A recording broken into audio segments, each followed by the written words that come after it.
le soleil. Lorsque les beaux jours arrivent, difficile d'y résister. Mais à long terme, abuser de ces rayons sans se protéger peut être fatal.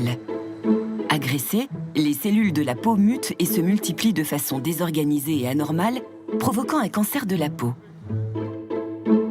Aujourd'hui, partout dans le monde, les cancers cutanés progressent. Le nombre de cas double presque tous les 10 ans et en cause une exposition excessive des populations aux UV. Face à ce constat alarmant, les scientifiques du monde entier se mobilisent. Outre-Atlantique, une chercheuse vient de mettre au point un outil pour détecter de manière précoce le mélanome, le cancer de la peau le plus grave. En France, une équipe de chercheurs souhaite révolutionner le traitement d'une lésion précancéreuse de plus en plus fréquente, la kératose actinique.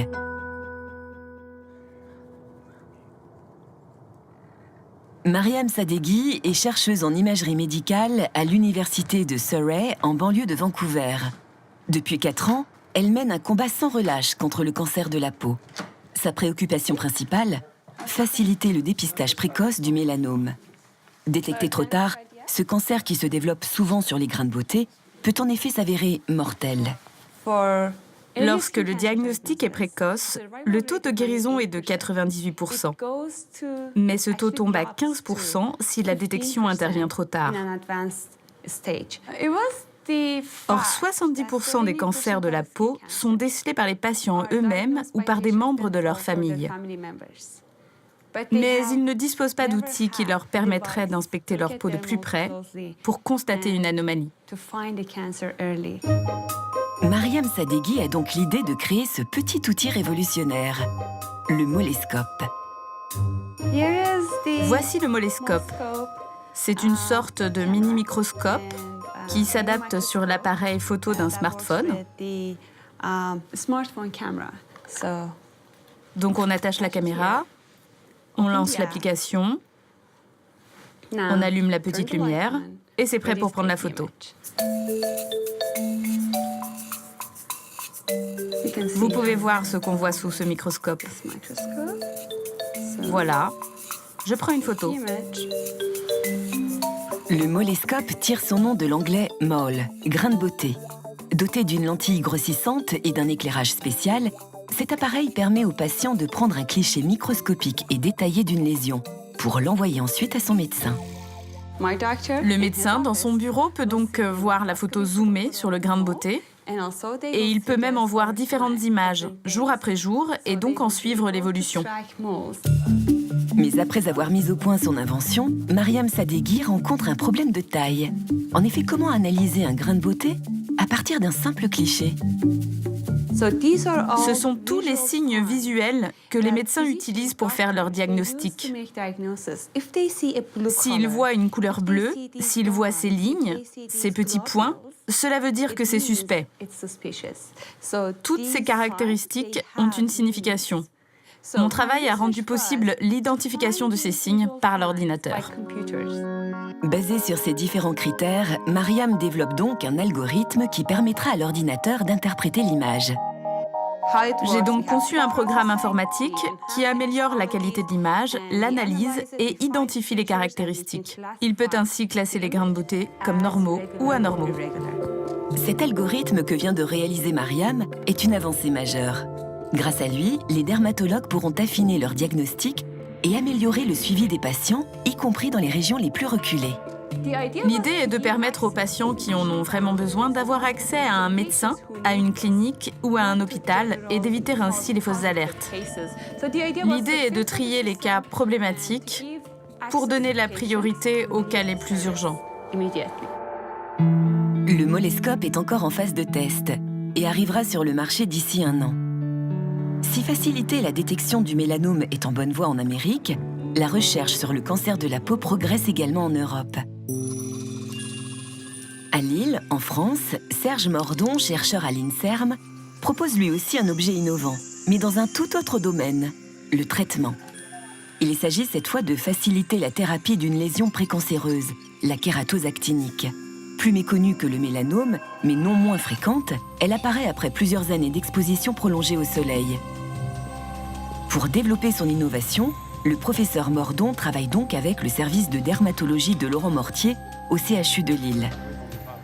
Les kératoses actiniques sont des lésions très fréquentes. On estime que chez les patients âgés de plus de 50 ans ayant la peau claire, ces lésions sont retrouvées chez environ 50% de cette sous-population de patients. D'aspect rouge et rugueux, les lésions de la kératose sont souvent multiples et se développent sur les zones exposées à la lumière, comme les mains, le visage et les crânes chauves.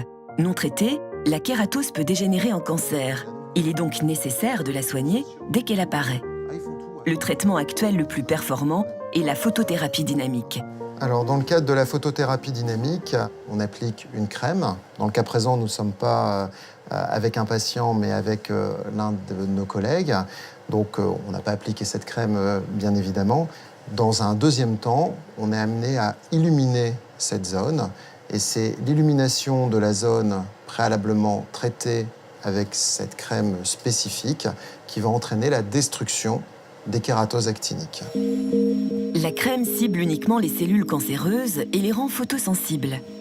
La lumière rouge, quant à elle, a une longueur d'onde bien spécifique pour faire réagir le produit. Mais cette technique a ses limites, car pour détruire ces cellules précancéreuses à la surface de la peau, le rayonnement doit être homogène. Ce qui n'est pas possible avec ces panneaux plats sur une surface courbe comme le crâne ou les mains. Une des missions de l'unité que je dirige, c'est effectivement de proposer un dispositif innovant, donc qui va permettre de délivrer une illumination homogène sur toute la tête ou sur toutes les parties du corps du patient. Et pour cela, Serge Mordon s'est associé avec l'École nationale des arts et industries textiles de Roubaix. Son idée ? Remplacer les panneaux plats par un tissu lumineux à base de fibres optiques. Voilà un exemple, c'est un prototype du tissu à fibre optique. Donc, ce tissu est tissé comme un tissu normal. En fait, au lieu que ce soit des fibres de coton, ce sont des fibres optiques. La fibre optique est un fil très fin de verre ou de plastique. Raccordée à une source lumineuse, ici un laser, elle peut conduire la lumière. Donc, vous voyez, cette fibre optique, ici, conduit la lumière. Et je ne retrouve de la lumière qu'à l'extrémité. Ici, j'ai mis un petit diffuseur, qui est un artifice pour qu'il y ait l'émission ici. Si vous regardez bien, si je plie la fibre, au-delà d'un angle qu'on appelle l'angle critique, la lumière est capable en fait de sortir au niveau de cette courbure. Donc ça, généralement, on n'utilise pas une fibre optique de cette façon-là, parce que justement, on a de la perte au niveau de ces courbures. Et nous, on a un peu détourné les choses pour avoir en fait, l'émission, comme ça. Donc on a des petites courbures, donc on fait ce genre de choses, mais on le fait de manière mathématique, reproductible, sur toute la longueur du tissu. L'avantage de ce tissu lumineux, sa souplesse, qui permet désormais d'épouser parfaitement la forme de la zone à traiter.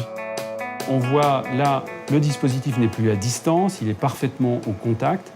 On peut donc assurer ici une distribution de lumière parfaitement homogène, qui va permettre donc d'améliorer encore les résultats du traitement. Ce tissu devrait aussi améliorer le bien-être des patients en offrant une alternative à leur hospitalisation systématique.